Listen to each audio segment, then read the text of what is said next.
Magandang araw sa inyong lahat at welcome sa aking channel. Sa wakas, ay sinagot na ni Coco Martin ang status ng relasyon nila ng aktres na si Julia Montes. Muli kasing naungkat ang isyong kasal na sila dahil sa parehas na suot na singsing ng mga ito.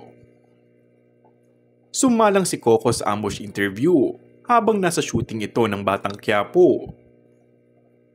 Ang tanong ay kung totoong engaged na sila ng aktres na si Julia Montes. Ano nga ba ang inyong estado ngayon? Tanong sa aktor. Sagot lamang nito ay very happy siya ngayon. Maiksi, ngunit tila makahulugan na sagot ng aktor. Ipinaliwanag ng mahusay ni Coco na ang prioridad niya ngayon ay bigyan ng privacy ang kanyang pamilya at ang kanyang sarili. Hindi naman itinanggi ni Coco na naririnig niya ang nasusulat na di umano'y secretly married na sila ng aktres at girlfriend nito na si Julia Montes. Actually, marami nga nagsabi sa akin yan. Saan naman nila nakuha yun? Natatawang sabi ng aktor. Sinasabi rin kasing married daw di umano ang civil status niya sa kanyang certificate. Samantala, hindi na raw niya ikinagulat ang mga ibinabatong isyu sa kanyang ikinasal na raw siya. Nagsisimula pa lang ako, nasanay na ako sa ganyan. At saka nung pinasok ko yung trabaho ko, alam ko nang kasama yan. Artista ako, part ng work ko yun. Ayoko naman pigilan ng mga tao.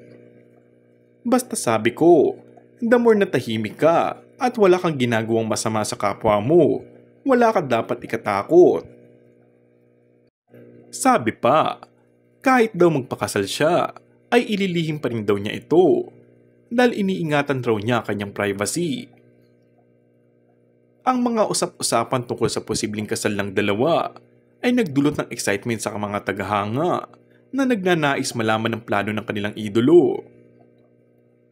Sa kabila ng kanilang status bilang mga kilalang personalidad, sinisiguro ni Coco Martin at Julia Montes na pinapahalaga nila ang kanilang privacy sa kanilang buhay. Ang relasyon ni Coco at Julia ay nagtagal sa pagsubok ng panahon at magkasama silang humarap sa mga hamon ng showbiz industry. Ang kanilang pagpapanatili ng privacy ng kanilang relasyon habang ibinabahagi ang ilang bahagi ng kanilang love story ay lalo pa nagpalakas sa paghanga at pagsuporta ng mga tagahanga. And that's all for our today's video. Kung bago ka lang sa aking channel ay mag-subscribe at pindutin na rin ang notification bell. Maraming salamat!